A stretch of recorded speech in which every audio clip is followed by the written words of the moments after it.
ഈ സമ്മേളനം ഏതെങ്കിലും തരത്തിലുള്ള രാഷ്ട്രീയമോ മതപരമോ ആയ ആക്രമണ പ്രവർത്തനങ്ങളെ പിന്തുണക്കാനുള്ള സമ്മേളനമാണെന്ന് ഒരല്പബുദ്ധി പോലും തെറ്റിദ്ധരിക്കുകയില്ല എന്ന് ഞങ്ങൾക്കറിയാം.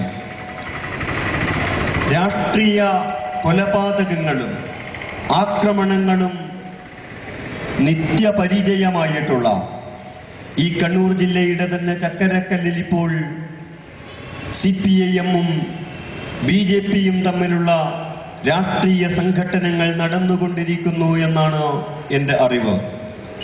ഞാൻ വരുന്ന നാദാപുരം പരിസരങ്ങൾ ഒരു രാഷ്ട്രീയ ആക്രമണത്തിൻ്റെയും പ്രത്യാക്രമണത്തിൻ്റെയും ആഘാതത്തിൽ നിന്നും അതിൻ്റെ മുറിവുകളിൽ നിന്നും ഇപ്പോഴും മുക്തമായിട്ടില്ല. ഒരു നാട് മുഴുവൻ ഒരു ചാവുവീട് പോലെ, ഒരു മരിച്ച വീട് പോലെ ആയിത്തീർന്ന അനുഭവമാണ് ഇത്തരം സംഭവങ്ങൾ അരങ്ങേറുന്ന മറ്റേത് പ്രദേശങ്ങളും പോലെ നാദാപുരത്തും സംഭവിച്ചിട്ടുള്ളത്. അതുകൊണ്ട് മനുഷ്യന്റെ ജീവൻ, ഏത് ജീവിയുടെയും ജീവൻ എന്നത് മനുഷ്യൻ്റെത് സവിശേഷമായും അങ്ങേയറ്റം പ്രധാനമാണെന്ന് വിശ്വസിക്കുന്ന ഒരു മനുഷ്യനെ കൊലപ്പെടുത്തുക, അന്യായമായിട്ട് ഒരു മനുഷ്യനെ കൊലപ്പെടുത്തുക എന്നത് ലോകത്തിലെ മുഴുവൻ മനുഷ്യരെയും കൊല്ലുന്നതിന് തത്തുല്യമാണ് എന്ന് പഠിപ്പിക്കപ്പെട്ട ഒരു വേദഗ്രന്ഥത്തെ അടിസ്ഥാനമാക്കി പ്രവർത്തിക്കുന്ന ഒരു പ്രസ്ഥാനത്തെ സംബന്ധിച്ചിടത്തോളം എല്ലാ നിറഭേദങ്ങൾക്കും വർണ്ണവ്യത്യാസങ്ങൾക്കും കൊടിശീലകൾക്കും അതീതമായിട്ട് കൊല്ലുന്നതിൻ്റെ ബാനർ, അതിൻ്റെ ടൈറ്റിൽ ഏതാണെങ്കിലും എല്ലാ കൊലപാതകങ്ങളെയും എല്ലാ രാഷ്ട്രീയമായ ആക്രമണങ്ങളെയും നിരുപാധികമായി തള്ളിപ്പറയുന്ന, അതിനോടൊരർത്ഥത്തിലും ഒത്തുതീർപ്പുകളോ സന്ധിയോ ചെയ്യാൻ കഴിയാത്ത ഒരു മതത്തിലും ഒരു രാഷ്ട്രീയത്തിലുമാണ് സോളിഡാരിറ്റി യൂത്ത് മൂവ്മെന്റ് വിശ്വസിക്കുന്നത്. TP ചന്ദ്രശേഖരൻ്റെതുൾപ്പെടെ കേരളത്തിൽ അതിനു മുമ്പും ശേഷവും നടന്ന എല്ലാ രാഷ്ട്രീയ കൊലപാതകങ്ങളെയും ആത്മാർത്ഥമായി അപലപിക്കുകയും അത്തരം ആക്രമണങ്ങൾ ആവർത്തിക്കാതിരിക്കാൻ തങ്ങളെ കൊണ്ട് സാധ്യമാവുന്ന എല്ലാ പ്രവർത്തനങ്ങളിലും ഏർപ്പെട്ടതാണ് സോളിഡാരിറ്റിയുടെയും അതിൻ്റെ സഹോദര പ്രസ്ഥാനങ്ങളുടെയും പാരമ്പര്യമെന്ന് പറയുന്നത്. ആക്രമണ രാഷ്ട്രീയത്തിനെതിരെ ജീവന്റെ രാഷ്ട്രീയത്തെ ഉയർത്തിപ്പിടിക്കുക, അത് ഉറപ്പുവരുത്താൻ ശ്രമിക്കുക. നമ്മളൊക്കെ പൊതുപ്രവർത്തനങ്ങളിൽ ഏർപ്പെടുന്നത് ഏതെങ്കിലും അമ്മയുടെ മക്കളുടെ, ഏതെങ്കിലും ഒരു സഹോദരിയുടെ ഭർത്താവിൻ്റെ, നമ്മളെപ്പോലെ തന്നെയുള്ള മക്കളായ ഏതെങ്കിലും കുഞ്ഞുങ്ങളുടെ അച്ഛനെ, ബാപ്പയെ, അവരുടെ ജീവനെ അപഹരിക്കാൻ വേണ്ടിയല്ല ആകരുത്. മറിച്ച് ജീവന ഇതിനേക്കാൾ സുസ്ഥിരതയുള്ള, ഇതിനേക്കാൾ ആരോഗ്യകരമായ ഒരാവാസ വ്യവസ്ഥിതി സൃഷ്ടിച്ചെടുക്കുവാൻ വേണ്ടിയാണ് എല്ലാ ആദർശങ്ങളും യഥാർത്ഥത്തില് പൊതുപ്രവർത്തനങ്ങളും രാഷ്ട്രീയ പ്രവർത്തനവും നടത്തുന്നത്. അങ്ങനെയായിരുന്നു സംഭവിക്കേണ്ടിയിരുന്നത്. ദൗർഭാഗ്യവശാൽ നാട് നന്നാക്കുന്നതിന്റെ പേരിലോ പൊതുപ്രവർത്തനത്തിന് നമ്മുടെ വടക്കേ മലബാറിലെങ്കിലും നാട്ടുഭാഷയിൽ പറയുന്നത് നാട് നന്നാക്കുക എന്നാണ്.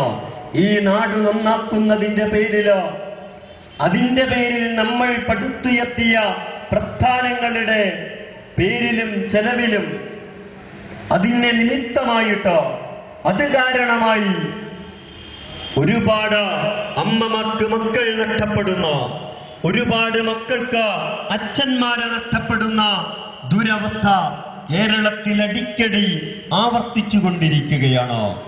ഇത് കേരളത്തിന്റെ, ഇന്ത്യയിലോ ഒരുപാട് കാര്യങ്ങളിൽ ജീവിതത്തിന്റെ ഗുണനിലവാരത്തിൽ മുന്നോട്ട് നിൽക്കുന്ന കേരളത്തിന്റെ ഏറ്റവും വലിയ ശാപമാണ് എന്നാണ് നമുക്കെല്ലാവർക്കും മനസ്സിലാക്കുവാൻ കഴിയുന്ന ഒരു കാര്യം.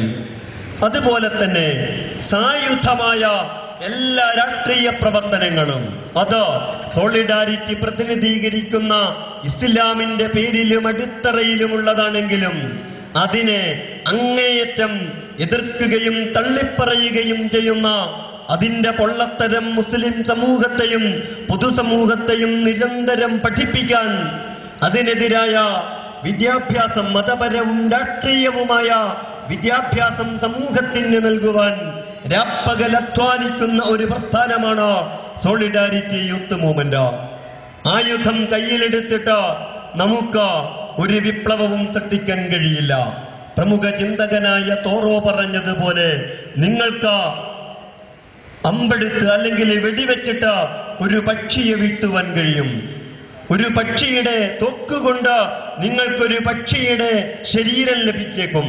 പക്ഷേ നിങ്ങൾക്കൊരിക്കലും തോക്കുകൊണ്ട് ഒരു പക്ഷിയെ ലഭിക്കുകയില്ല എന്ന് അദ്ദേഹം പറയുകയുണ്ടായി. നമുക്ക് ഒരു സമൂഹത്തിന്റെ മനസ്സും ആയുധം കൊണ്ട് കീഴ്പ്പെടുത്തുക സാധ്യമല്ല. ഒരു സമൂഹത്തിലും ആരോഗ്യകരമായ രാഷ്ട്രീയമോ ആദർശപരമോ ആയ ഒരു പരിവർത്തനവും ആയുധം കൊണ്ട് സൃഷ്ടിക്കാൻ കഴിയുകയില്ല എന്ന് നമ്മൾ മനസ്സിലാക്കണം. 20-ാം നൂറ്റാണ്ട് കണ്ട പ്രഗത്ഭനായ ഇസ്ലാമിക ദാർശനികനും നവോത്ഥാന നായകനുമായ സയ്യിദ് അബുൽ അല മൗദൂദിയോട് അദ്ദേഹം മുന്നോട്ട് വെച്ച ചരിത്രത്തിൽ മുമ്പ് പലരും മുന്നോട്ട് വെച്ചിട്ടുള്ള അല്ലെങ്കിൽ വേദങ്ങളും പ്രമാണങ്ങളും പ്രതിനിധീകരിക്കുന്ന ഇസ്ലാമികമായ സാമൂഹിക ക്രമം, അത് അത്തരത്തിലുള്ള ഒരു രാഷ്ട്രസങ്കല്പം അതായുധം കൊണ്ട് സൃഷ്ടിച്ചെടുക്കുക സാധ്യമാണോ എന്ന് ചില വിദ്യാർത്ഥികൾ അദ്ദേഹത്തോട് ചോദിച്ചപ്പോൾ അദ്ദേഹം പറഞ്ഞത് അത് അസാധ്യമാണ്. കാരണം ആയുധം നിങ്ങൾക്ക് മാത്രമല്ല ലഭിക്കുക, നിങ്ങൾക്ക് ലഭിക്കുന്ന ആയുധം അത് ശത്രുവിനും ലഭ്യമാണ്.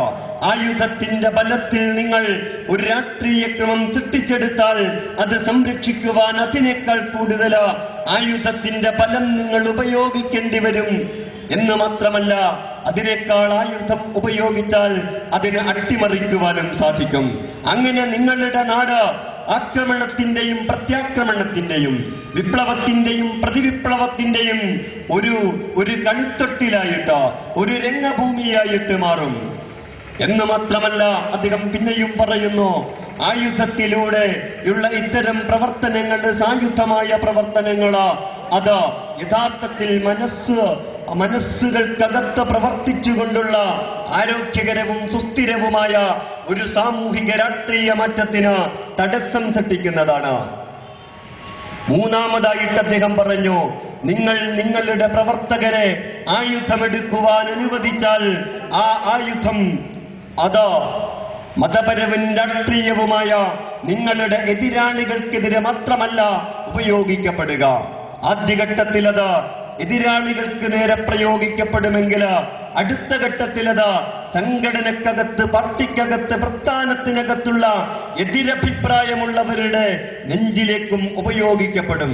LTTE ഉൾപ്പെടെയുള്ള അല്ലെങ്കിൽ മാവോയിസ്റ്റുകൾ ഉൾപ്പെടെയുള്ള ലോകത്തിലെ നിരവധി മിലിറ്റന്റ് സംഘടനകളുടെ ചരിത്രത്തിൽ അക്ഷരം പ്രതി പുറന്നിട്ടുള്ള ഒരു പ്രവചനമാണത്.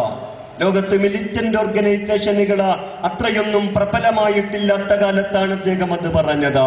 നാലാമതായിട്ട് അതിനേക്കാളെല്ലാം പ്രധാനമായ ഒരു കാര്യം അദ്ദേഹം പറഞ്ഞു, നിങ്ങളുടെ പ്രവർത്തകർക്ക് ആയുധമെടുക്കുവാൻ നിങ്ങൾ അനുവാദം നൽകുന്നു എന്ന് പറയുന്നതിന്റെ അർത്ഥം അവർക്ക് ആയുധമെടുക്കാൻ നിങ്ങൾ അനുവാദം നൽകുന്നു എന്ന് മാത്രമല്ല, മറിച്ച് എല്ലാ തരത്തിലുള്ള അധാർമിക പ്രവർത്തനങ്ങളും നടത്താൻ നിങ്ങൾ അനുവാദം നൽകുന്നു എന്നാണ്.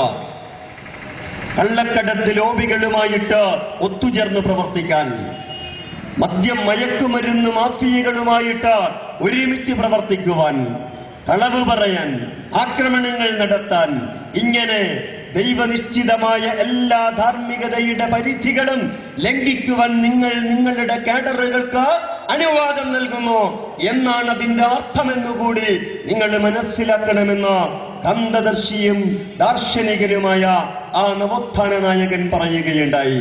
അതുകൊണ്ട് ജീവന്റെ രാഷ്ട്രീയത്തെ ഉയർത്തിപ്പിടിക്കുക എന്നതാണ് നമ്മുടെ നയവും നിലപാടും എന്ന് പറയുന്നത്. മുസ്ലിം സമൂഹം ഉൾപ്പെടെയുള്ള ഈ രാജ്യത്തിലെ ദുർബല അടിച്ചമർത്തപ്പെടുന്ന ജനവിഭാഗങ്ങള് അനുഭവിക്കുന്ന പ്രശ്നങ്ങള് സായുധമായ വഴികളിലൂടെ പരിഹരിക്കുക അസാധ്യമാണ് എന്നതാണ്. അത് പ്രശ്നത്തെ കൂടുതൽ വഷളാക്കുക മാത്രമാണ് ചെയ്യുക എന്ന് മാത്രമല്ല, നമ്മുടെ ശത്രുക്കളുടെ കൈകളിലേക്ക് സ്വയം ആയുധമായിട്ട് മാറിക്കൊടുക്കുക, അല്ലെങ്കിൽ അവരുടെ അജണ്ടക്കനുസരിച്ച് അവര് പ്രകോപിതരാകുവാൻ ആഗ്രഹിക്കുമ്പോഴെല്ലാം നമ്മൾ പ്രകോപിതരായി തീരുക എന്ന് പറയുന്നതിന്റെ അർത്ഥമെന്ന് പറയുന്നത് അവരുടെ അജണ്ടക്കനുസരിച്ച് നമ്മൾ പ്രവർത്തിച്ചു കൊണ്ടിരിക്കുക എന്നതാണ്. പക്ഷേ ഇത്തരത്തിലുള്ള പ്രവർത്തനങ്ങൾ സമൂഹത്തിൽ നടക്കുന്നു, രാഷ്ട്രീയ കൊലപാതകങ്ങൾ നടക്കുന്നു. അതേപോലെ സമാധാനപരമായ നിയമാനുസൃതമായ പ്രവർത്തനങ്ങളോടൊപ്പം സായുധമായ പ്രവർത്തനങ്ങളും സമൂഹത്തിൽ നടക്കുന്നു എന്നുള്ളത് അവക്കെതിരായിട്ട് കരിനിയമങ്ങൾ പ്രയോഗിക്കാനോ അന്യായങ്ങൾ ചെയ്യാനോ ഉള്ള ന്യായമല്ല എന്നുകൂടി സോളിഡാരിറ്റി യൂത്ത് മൂവ്മെന്റിന് ഈ സമൂഹത്തോട് പറയേണ്ടതുണ്ട്. ഒരു കുറ്റകൃത്യം എന്ന് പറയുന്നത് അത് അക്രമങ്ങൾ ചെയ്യാനുള്ള ന്യായമല്ല. സമൂഹത്തിനോ ഗവൺമെന്റിനോ പോലീസിനോ അതിക്രമങ്ങൾ പ്രവർത്തിക്കാനുള്ള ന്യായമല്ല ഒരു കുറ്റകൃത്യം എന്ന് പറയുന്നത്. കുറ്റകൃത്യത്തിന്റെ പ്രതികരണം, അതിന്റെ പരിഹാരം മറ്റൊരു കുറ്റകൃത്യമാകരുത് എന്നത് വളരെ പ്രധാനമാണ്. അങ്ങനെയാണെങ്കിൽ പിന്നെ രണ്ട് കുറ്റകൃത്യങ്ങൾ തമ്മിൽ എന്താണ് വ്യത്യാസമുള്ളത്? നമ്മൾ എങ്ങനെയാണ് കുറ്റകൃത്യം എന്ന് പറയുന്ന സമൂഹത്തിന്റെ ഒരു വഴിതെറ്റലിനെ, സമൂഹത്തിൽ സംഭവിക്കുന്ന ഒരു അപഭ്രംശത്തെ, ഒരു അപജയത്തെ നമ്മൾ എങ്ങനെയാണ് കറക്റ്റ് ചെയ്ത് തിരുത്തി സമൂഹത്തിന്റെ ശരിയായ ആരോഗ്യാവസ്ഥ എങ്ങനെ വീണ്ടെടുക്കും? അതുകൊണ്ട് തന്നെ മറ്റാര് കുറ്റകൃത്യങ്ങൾ ചെയ്താലും അത് സർക്കാരിന് കുറ്റകൃത്യങ്ങൾ ചെയ്യാനുള്ള ന്യായമായി തീരരുത്. അങ്ങനെ ന്യായമായി തീരുന്നു എന്ന് പറയുന്നതിന്റെ അർത്ഥം നമ്മുടെ സമൂഹ ശരീരം, നമ്മുടെ രാഷ്ട്രഗാത്രം, അതിന്റെ ആരോഗ്യാവസ്ഥ ഒരിക്കലും വീണ്ടെടുക്കാൻ കഴിയാത്ത അനാരോഗ്യാവസ്ഥയിലേക്ക്, രോഗാതുരതയിലേക്ക് പ്രവേശിക്കുന്നു എന്നാണ്. നമ്മൾക്കൊക്കെ ഒരു മനസ്സുണ്ട്. ഒരാൾ കുറ്റവാളിയാണെങ്കിൽ അയാളെ എന്തും ചെയ്യാം. കൊന്നവനല്ലേ, അനാവശ്യമായത് ചെയ്തവനല്ലേ, അവൻ അങ്ങനെ കിട്ടണം, അവനെ കൈകാര്യം ചെയ്യണം. അതിലൊരു ദയയും ദാക്ഷിണ്യവും പ്രകടിപ്പിക്കരുത്. അവന്റെ അവകാശങ്ങളെ കുറിച്ച് സംസാരിക്കുന്നതിൽ അർത്ഥമില്ല. ഇത് വളരെ തെറ്റായ, ജനാധിപത്യ വിരുദ്ധമായ, നിയമവാഴ്ചയുടെ ആത്മാവിനെതിരായ പ്രാകൃതമായ ഒരു മനോഭാവമാണ്. ഏത് കുറ്റവാളിക്കും അയാളുടെ കുറ്റത്തിന് അനുസരിച്ച ശിക്ഷ മാത്രമേ ലഭിക്കാവൂ. അതാണ് നിയമവാഴ്ചയുടെ അടിസ്ഥാനം എന്ന് പറയുന്നത്. കുറ്റം ചെയ്തവനും അവന് പറയാനുള്ളത് നിയമ സംവിധാനത്തിന് മുന്നിൽ പറയാൻ അവകാശമുണ്ട്. അത് കേൾക്കാൻ സമൂഹം അതിന് ചുമതലപ്പെടുത്തിയവർക്ക്, കുറ്റത്തിന് ശിക്ഷ വിധിക്കുന്നവർക്ക്, അല്ലെങ്കിൽ അതിൽ തീരുമാനം കൽപ്പിക്കുന്നവർക്ക് ബാധ്യതയുണ്ട്. എന്നിട്ട് കുറ്റത്തിന്റെ അളവിൽ മാത്രം അയാൾ ശിക്ഷിക്കപ്പെടണം. രണ്ടാമത്തത്, ഏത് കുറ്റവാളിക്കും അവകാശങ്ങളുണ്ട്. കുറ്റവാളിക്കും അവകാശങ്ങളുണ്ട് എന്ന് സമൂഹത്തിൽ അംഗീകരിക്കപ്പെടുമ്പോൾ മാത്രമേ നിരപരാധിയുടെ അവകാശങ്ങളും സംരക്ഷിക്കപ്പെടുകയുള്ളൂ എന്ന് നമ്മൾ മനസ്സിലാക്കണം. എന്തിനോ തീവ്രവാദികൾക്ക്, മാവോയിസ്റ്റുകൾക്ക്, രാജ്യത്തിനെതിരെ യുദ്ധം പ്രഖ്യാപിച്ച തീവ്രവാദികൾക്കും മനുഷ്യാവകാശങ്ങളുണ്ട് എന്നത് സോളിഡാരിറ്റി യൂത്ത് മൂവ്മെന്റ് ഏതോ തീവ്രവാദികൾക്ക് കഞ്ഞിവെക്കാൻ വേണ്ടി കണ്ടെത്തിയ ഒരാശയമല്ല. അതാണ്, തീർച്ചയായും അതാണ് രാജ്യത്തിന്റെ ഭരണഘടനയുടെയും നിയമവാഴ്ചയുടെയും അന്തസ്സത്ത എന്ന് പറയുന്നത്.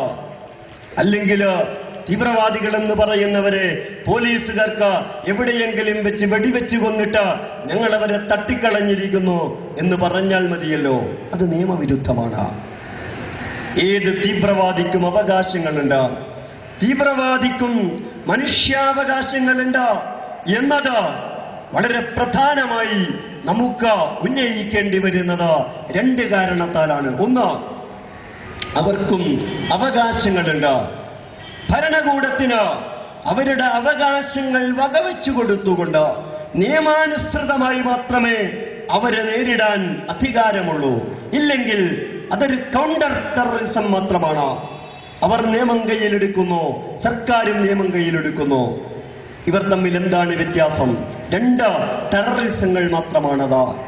മറ്റൊന്ന്, തീവ്രവാദികൾക്കും ആർക്കും ആരാവട്ടെ, എന്ത് കാറ്റഗറിയിൽ ആര് ഉൾപ്പെടുത്തുന്നവരാവട്ടെ, ഇതൊക്കെ മറ്റൊരു വിഷയമാണ്. തീവ്രവാദിയോ മാവോയിസ്റ്റോ മുസ്ലിം തീവ്രവാദിയോ ഇനി എന്ത് ഗണത്തിൽപ്പെട്ടവരാവട്ടെ, രാജ്യത്തിലെ ഏത് പൗരനും തീവ്രവാദിക്കും അവകാശങ്ങളുണ്ട്. അതിനുവേണ്ടി നമ്മൾ ധീരോദാത്തമായി സംസാരിക്കും. അതിന് കൊടുക്കേണ്ട വില കൊടുക്കും എന്ന് നമ്മൾ തീരുമാനിക്കുന്നില്ല എങ്കിൽ, സോളിഡാരിറ്റി തീരുമാനിക്കുന്നില്ല എങ്കിൽ എന്ന് മാത്രമല്ല, സമൂഹത്തിലെ എല്ലാ ആളുകളും തീരുമാനിക്കുന്നില്ലെങ്കിൽ, ഒരു മകൻ തീവ്രവാദിയാണ് എന്ന് സർക്കാർ റിപ്പോർട്ട് ചെയ്താൽ ആ മകനെ ഇതാ ഞാൻ സർക്കാരിന് ഏൽപ്പിച്ചു കൊടുക്കുന്നു, നിങ്ങൾക്ക് എന്ത് വേണമെങ്കിലും ചെയ്യാം എന്നതാണ് ഒരു പിതാവിന്റെ നിലപാടെങ്കിലോ, ഭരണകൂട ഭീകരത ഒരർത്ഥത്തിലും പിടിച്ചുകെട്ടാൻ കഴിയാത്ത, തടഞ്ഞു നിർത്താനാവാത്ത ഒന്നായിട്ട് സമൂഹത്തെ അടക്കി ഭരിക്കും. കാരണം ഒരാളെ വെടിവെച്ചു കൊല്ലാൻ, ഒരാളെ അന്യായമായിട്ട് തടവിലിടാൻ ഗവൺമെന്റിന് ഒറ്റ കാര്യം പറഞ്ഞാൽ മതി, അയാൾ തീവ്രവാദിയാണ്. ഓ, തീവ്രവാദിയാണോ എങ്കിൽ നിങ്ങൾ എന്ത് വേണമെങ്കിലും ചെയ്തോ. ഇതല്ല, അയാൾ തീവ്രവാദിയാണ് എന്നത് പോലീസിന്റെയും സർക്കാരിന്റെയും ഒരു രാഷ്ട്രീയമായ നിലപാടാണ്. ആണോ അല്ലേ എന്നതൊക്കെ ഇനിയും തെളിയിക്കപ്പെടേണ്ട ഒരു കാര്യമാണ്. രണ്ടാമത്തത്, ഇനി അയാൾ തീവ്രവാദി ആണെങ്കിൽ തന്നെ അയാൾക്ക് അവകാശങ്ങളുണ്ട്. ഇല്ലെങ്കിൽ ഏതൊരാളെ കുറിച്ചും അങ്ങനെയുള്ള ഒരു മുദ്രകുത്തലിലൂടെ സമൂഹത്തിലെ ആരുടെയും അവകാശങ്ങൾ ഹനിക്കുവാൻ സർക്കാരുകൾക്ക് സാധിക്കും. അത്തരത്തിലുള്ള ഭരണകൂട ഭീകരതകൾ മുമ്പില്ലാത്ത വിധത്തില് സമൂഹത്തെ പിടിച്ചു മുറുക്കുന്ന പാവപ്പെട്ട ദുർബല ജനസമൂഹങ്ങള് അതിന്റെ മുമ്പില് പിടഞ്ഞുകൊണ്ടിരിക്കുന്ന ഒരു ഘട്ടത്തിൽ ആരെങ്കിലും എഴുന്നേറ്റ് നിന്ന് ഇത് പറഞ്ഞില്ലെങ്കിൽ, ഇത് പറയാൻ കഴിയാത്ത ഒരന്തരീക്ഷം രാജ്യത്തുണ്ട്. അങ്ങനെ പറഞ്ഞാൽ നിങ്ങൾ തീവ്രവാദികൾക്ക്, രാഷ്ട്രീയ കൊലപാതകങ്ങൾക്ക് വക്കാലത്തെടുക്കുന്നവരാണ്, അതിന് കൂട്ടുനിൽക്കുന്നവരാണ്, അതുകൊണ്ട് നിങ്ങളും തീവ്രവാദികളാണ് എന്ന ഒരു വലിയ ക്യാമ്പയിൻ സർക്കാർ നടത്തിക്കൊണ്ടിരിക്കുന്നുണ്ട്. ഇവിടുത്തെ മുഖ്യധാര മാധ്യമങ്ങൾ നടത്തിക്കൊണ്ടിരിക്കുന്നുണ്ട്. അതിനെക്കുറിച്ച് തികഞ്ഞ ബോധ്യത്തോടെയാണ് സോളിഡാരിറ്റി യൂത്ത് മൂവ്മെന്റ് ഈ യുദ്ധമുഖത്ത് എഴുന്നേറ്റ് നിൽക്കുന്നത്. ഈ ആക്രമണ യുദ്ധത്തെ, ഈ പ്രചരണാക്രമണത്തെ, ഈ പ്രചരണ യുദ്ധത്തെ, ഈ പ്രൊപ്പഗണ്ട വാറിനെ ജനാധിപത്യപരമായി അഭിമുഖീകരിക്കാനാണ് സോളിഡാരിറ്റി യൂത്ത് മൂവ്മെന്റ് തീരുമാനിച്ചിരിക്കുന്നത്. ഏതെങ്കിലും കേസിൽ അതിന്റെ മനുഷ്യാവകാശവും അതിന്റെ നിയമപരമായ വശങ്ങളെക്കുറിച്ചും സംസാരിച്ചാൽ നിങ്ങളും തീവ്രവാദികളാകും എന്ന അപകട ഭീഷണിയെ അഭിമുഖീകരിക്കാൻ തീരുമാനിച്ച ചെറുപ്പക്കാരുടെ സംഘമാണ് സോളിഡാരിറ്റി യൂത്ത് മൂവ്മെന്റ്. കാരണം ആരെങ്കിലും ഇപ്പോൾ അത് ചെയ്തില്ലെങ്കിൽ പിന്നെ അത് ചെയ്യേണ്ടി വരികയില്ല. PM താജിന്റെ ഒരു നാടകത്തില് ഒരു കഥാപാത്രം വളരെ സരസമായിട്ട് പറയുന്നുണ്ട്. വീട് ജപ്തി ചെയ്തു പോകാൻ വരുന്ന ഘട്ടത്തില് ആ വിശ്വാസിയൊന്നുമല്ലാത്ത ആ കഥാപാത്രം പറയുന്നുണ്ട്, പടച്ചോനെ ഇനി സഹായിക്കുന്നുണ്ടെങ്കിൽ ഇപ്പൊ സഹായിക്കണം, പിന്നെ സഹായിച്ചിട്ട് കാര്യം ഉണ്ടാവില്ല എന്നോ. അതുകൊണ്ട് ഇതാരെങ്കിലും പറയുന്നുണ്ടെങ്കിൽ ഇപ്പോൾ പറയണമെന്ന ചരിത്ര ബോധ്യമുള്ളത് കൊണ്ടുകൂടിയാണ് സോളിഡാരിറ്റി ഇത് പറയാൻ ശ്രമിക്കുന്നത്. മനോജ് വധൻ കേസിൽ UAPA ചുമത്തി. അത് രാഷ്ട്രീയ കൊലപാതകമാണ്. അതിനെ ശരിവെച്ചുകൊണ്ട് അത് ബഹുമാനപ്പെട്ട കോടതി അത് ശരിവെക്കുകയുണ്ടായി. പ്രോസിക്യൂഷൻ അതിനുവേണ്ടി കോടതിയിൽ പറഞ്ഞത് മനോജിനെ കൊന്നത് ഭീകരാന്തരീക്ഷം സൃഷ്ടിച്ചിട്ടാണ് എന്നാണ്. ആളുകളെ വിളിച്ച് ചായയൊക്കെ മേടിച്ചു കൊടുത്ത് ഒരു ലൈം ജ്യൂസൊക്കെ മേടിച്ചു കൊടുത്തിട്ട് കൊല്ലുന്ന ഏർപ്പാട് കേരളത്തിലുണ്ടോ എന്ന് എനിക്ക് അറിഞ്ഞുകൂടാ. സാമാന്യമായിട്ട് ഭീകരാന്തരീക്ഷം സൃഷ്ടിച്ചുകൊണ്ട് തന്നെയാണ് രാഷ്ട്രീയവും അല്ലാത്തതുമായ എല്ലാ കൊലപാതകങ്ങളും നടക്കാറുള്ളത്. ഭീകരാന്തരീക്ഷം സൃഷ്ടിച്ചോ, കൊല്ലുന്നതിന് മുമ്പ് ബോംബെറിഞ്ഞു എന്നതെങ്ങനെയാണ് ഒരു കേസ് ടെറർ കേസാണ് എന്നതിന് തെളിവാവുന്നത് എന്ന് ഇനിയും മനസ്സിലാകേണ്ട കാര്യമാണ്. കേരളത്തിൽ ഇപ്പോൾ മുമ്പ് ഒരാൾ ഹോട്ടലിൽ കയറിയിട്ട് പറഞ്ഞതുപോലെ ഭാഷയറിയാത്തൊരു വെയിറ്ററോട് ഭക്ഷണത്തിന് ഓർഡർ ചെയ്തിട്ട് പൊറാട്ട കൊണ്ടുവന്നു കൊടുത്തു. എനിക്ക് പൊറാട്ട വേണ്ട എന്ന് പറഞ്ഞപ്പോൾ 2 പൊറാട്ട കൂടി കൊണ്ടുവന്നു കൊടുത്തു. പിന്നെയും അയാള് വേറെന്തോ എന്ന് പറഞ്ഞപ്പോൾ 1 പൊറാട്ട കൂടി കൊണ്ടുവന്നു കൊടുത്തു. അവസാനം അയാള് ഹതാശനായിട്ടാണ് പറഞ്ഞു ഇവിടെ അനങ്ങിയ പൊറാട്ടയാണ് എന്ന്. ഇതുപോലെ കേരളത്തിൽ ഇപ്പോൾ അനങ്ങിയ UAPA ആണ്. ടാടയും പൊട്ടയും പരീക്ഷിക്കപ്പെടാത്ത കേരളത്തിൽ കേന്ദ്രത്തിലെ നരേന്ദ്രമോദി സർക്കാരിന്റെ അതിന്റെ നേള് പറ്റിയിട്ട് കോൺഗ്രസും മുസ്ലിം ലീഗും ചേർന്നുള്ള UDF-ന്റെ ഉമ്മൻചാണ്ടി ഗവൺമെന്റ്, കുഞ്ഞാലിക്കുട്ടിയുടെയും മാണിസാറിന്റെയും ഉമ്മൻചാണ്ടിയുടെയും UDF ഗവൺമെന്റ് എല്ലാ ജനകീയ സമരങ്ങൾക്കുമെതിരായിട്ട് നിർബാധം കേരളത്തിൽ UAPA പ്രയോഗിച്ചുകൊണ്ടിരിക്കുന്നു. കേരളത്തില് നിരന്തരം മാവോയിസ്റ്റ് ആക്രമണം നടക്കുകയാണ്. സോളിഡാരിറ്റി ഉൾപ്പെടെയുള്ള ജനകീയ സമരപ്രവർത്തകർക്ക് അതിനെക്കുറിച്ച് ന്യായമായ ചില സംശയങ്ങളുണ്ട്. UDF ഗവൺമെന്റ് എപ്പോഴെല്ലാം പ്രതിസന്ധിയിലാവുന്നുവോ ആ UDF പാളയത്തിൽ തന്നെയുള്ള UDF-ന്റെ സ്ഥാപക നേതാവ് R ബാലകൃഷ്ണപിള്ള മാണിസാറിനെതിരെ ഒരു വെളിപ്പെടുത്തൽ നടത്തിയാൽ അന്ന് അതിരാവിലെയാണ് വെളിപ്പെടുത്തിയതെങ്കിൽ സൂര്യൻ അസ്തമിക്കുന്നതിന് മുമ്പ് വൈകുന്നേരം കേരളത്തിൽ ഒരു മാവോയിസ്റ്റ് ആക്രമണം കൃത്യമായി നടന്നിരിക്കും. എപ്പോഴൊക്കെ ഗവൺമെന്റ് പ്രതിസന്ധിയിലാവുന്നോ അപ്പോഴെല്ലാം മാവോയിസ്റ്റ് ആക്രമണങ്ങൾ ഉണ്ടായിത്തീരുക എന്നത് ഒരു പ്രകൃതി പ്രതിഭാസം പോലെയായിട്ടുണ്ട് കേരളത്തില്. ഇതെങ്ങനെയാണ് സംഭവിക്കുന്നത്? ഒന്നുകിൽ ഈ ആക്രമണം നടത്തുന്നത് മാവോയിസ്റ്റുകളല്ല, സർക്കാരിന്റെ തന്നെ ഏതോ ശക്തികളാണ്. അല്ലെങ്കിൽ കേരളത്തിൽ യഥാർത്ഥത്തിൽ തന്നെയുള്ള മാവോയിസ്റ്റുകളും സർക്കാരും തമ്മിൽ എന്തോ ഒരു ബന്ധമുണ്ട് എന്ന ന്യായമായും ജനകീയ സമരമുഖത്ത് നിൽക്കുന്ന ജനാധിപത്യപരമായി സർക്കാരിന്റെയും കോർപ്പറേറ്റുകളുടെയും ജനവിരുദ്ധ നയങ്ങൾക്കെതിരെ പ്രവർത്തിച്ചുകൊണ്ടിരിക്കുന്ന ഞങ്ങളെപ്പോലുള്ള ആളുകൾക്ക് സംശയിക്കേണ്ടി വരുന്നു എന്നാണ് സമൂഹത്തോട് നമുക്ക് പറയാനുള്ളത്. അതുകൊണ്ട് കുറ്റവാളികൾ ശിക്ഷിക്കപ്പെടണം, ഒരു തർക്കവുമില്ല. അതൊരു സമൂഹത്തിന്റെ ആരോഗ്യകരമായ നിലനിൽപ്പിനും മുന്നോട്ട് പോക്കിനും അനിവാര്യമാണ്. പക്ഷേ അത് സർക്കാരിന് അമിതാധികാര പ്രയോഗങ്ങൾ നടത്താനോ കുറ്റകൃത്യങ്ങൾ നടത്താനോ ഉള്ള ന്യായമാകരുത്. UAPA നിയമമല്ലേ എന്ന് ചോദിക്കുന്ന ആളുകളുണ്ട്. ഒരു കാര്യം നിയമമായത് കൊണ്ട് മാത്രം അത് ശരിയാവുകയില്ല എന്നാണ് സോളിഡാരിറ്റിക്ക് പറയാനുള്ളത്. ശരിയായ കാര്യങ്ങൾ നിയമമാക്കണം. നിയമമായത് കൊണ്ട് മാത്രം ഒരു കാര്യം ശരിയാവുകയില്ല. ഇങ്ങനെയുള്ള ഒരുപാട് നിയമങ്ങളോ അത്യുജ്വലമായ രാഷ്ട്രീയവും ധാർമ്മികവുമായ പ്രക്ഷോഭങ്ങളിലൂടെ തിരുത്തപ്പെട്ടതാണ്. നിങ്ങൾ നിയമത്തിനെതിരെ സംസാരിക്കും. ഈ നിയമങ്ങൾക്കെതിരെ ഞങ്ങൾ നിയമാനുസൃതമായി സംസാരിക്കും. അങ്ങനെ അത് നിയമാനുസൃതമായി തിരുത്തപ്പെടുന്ന കൂടുതൽ ശരിയായ ജനാധിപത്യം പുലരുന്ന ഒരു ഇന്ത്യയും കേരളവും ഉണ്ടായിത്തീരേണ്ടതുണ്ട്. അതുകൊണ്ട് UAPA-ക്കെതിരായ ഒരു ബഹുജന പ്രസ്ഥാനം ഈ രാജ്യത്ത് രൂപപ്പെടേണ്ട അവസാനത്തെ സന്ദർഭത്തിലൂടെയാണ് രാജ്യം കടന്നുപോയിക്കൊണ്ടിരിക്കുന്നത്. ഭരണകൂട ഭീകരത എന്ന് പറയുന്നത് ലോക സാഹചര്യത്തിൽ തന്നെയുള്ള ഒരു വലിയ പ്രവണതയാണ്. ഇന്ത്യയില് നേരത്തെ തന്നെ അതിന്റെ ലക്ഷണങ്ങൾ ഇന്ത്യൻ ഭരണകൂടങ്ങൾ പ്രകടിപ്പിച്ചു പോന്നിട്ടുണ്ട്. നരേന്ദ്രമോദിയുടെ നേതൃത്വത്തിലുള്ള ഫാഷിസ്റ്റ് സ്വഭാവമുള്ള ഒരു പ്രസ്ഥാനം അധികാരത്തിലേറുന്ന ഒരു കാലത്ത് ഇതിനെക്കുറിച്ചുള്ള ആശങ്കകള് രാജ്യത്തിന്റെ ജനാധിപത്യ അന്തരീക്ഷത്തില് അതിശക്തമായി ഇപ്പോഴും നിലനിൽക്കുന്നുണ്ട്. ഫാഷിസത്തിനെതിരായ ഏറ്റവും വലിയ പ്രതിരോധങ്ങളിലൊന്ന് ഭരണകൂട ഭീകരതയ്ക്കെതിരായ പ്രതിരോധമാണ്, പോരാട്ടമാണ്. ഇപ്പോൾ ഒരു സൗകര്യം കൂടിയുണ്ട്. മുസ്ലിം ലീഗ് ഉൾപ്പെടെയുള്ള പാർട്ടികള് UAPA-ക്കെതിരെ സംസാരിച്ചു കൊണ്ടിരിക്കുന്ന സന്ദർഭമാണ്. കാരണം കേന്ദ്രം ഭരിക്കുന്നത് കോൺഗ്രസ് അല്ല. CPIM UAPA-ക്കെതിരെ സംസാരിച്ചു കൊണ്ടിരിക്കുന്ന സന്ദർഭമാണ്. കാരണം കേരളത്തിൽ ആദ്യമായി UAPA നടപ്പിലാക്കിയ പാർട്ടിയെ UAPA തേടി വന്നിരിക്കുന്നു. അതുകൊണ്ട് ഇതേറ്റവും അനുകൂലമായ, ഏറ്റവും ഉചിതമായ സന്ദർഭമാണ് എന്ന് ഞങ്ങൾ മനസ്സിലാക്കുന്നു.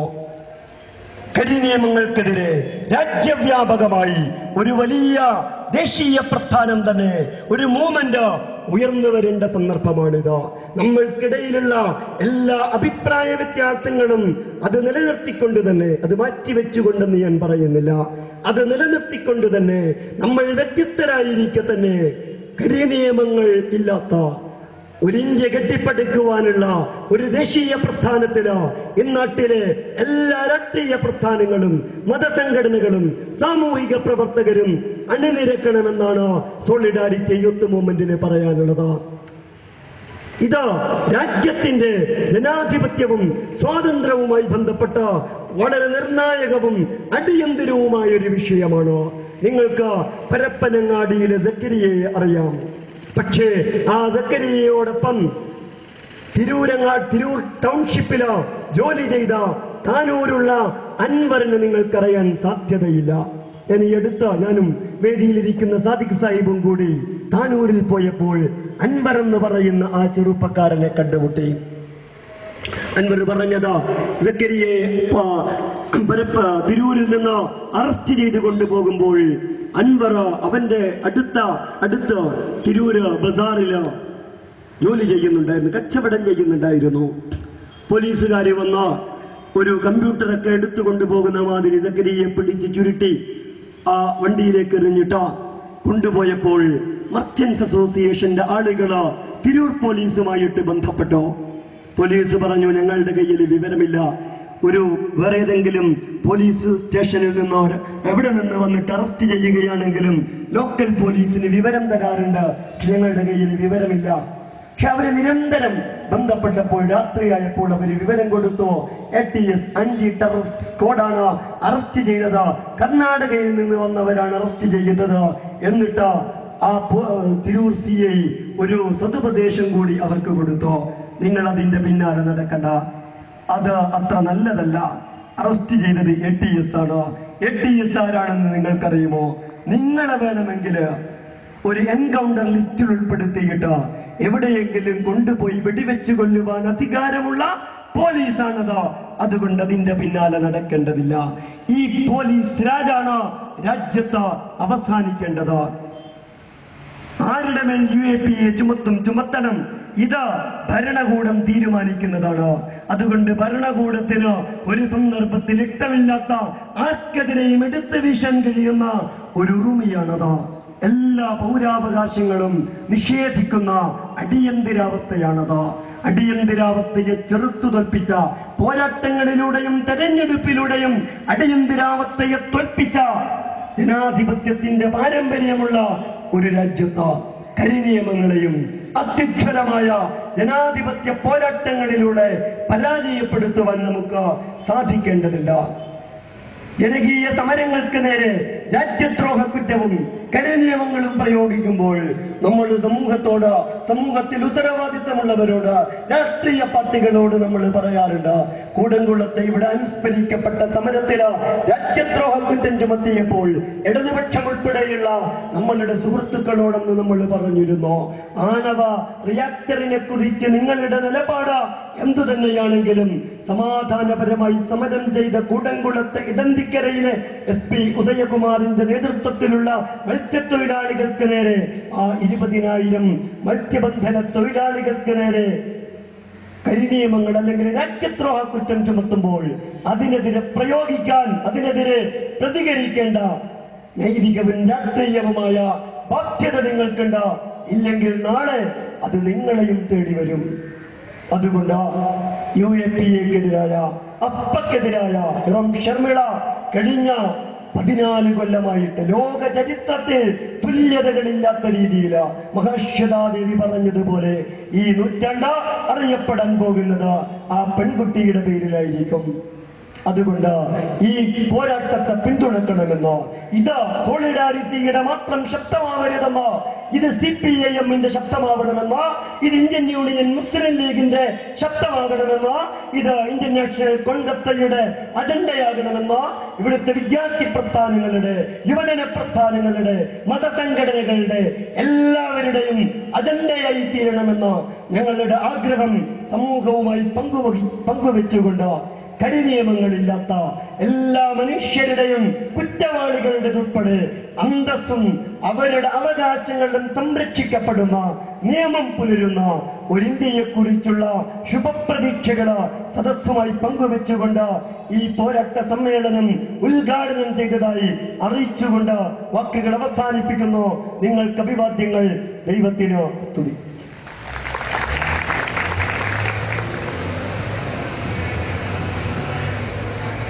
ഈ പൊതുസമ്മേളനത്തെ അഭിസംബോധന ചെയ്തുകൊണ്ട്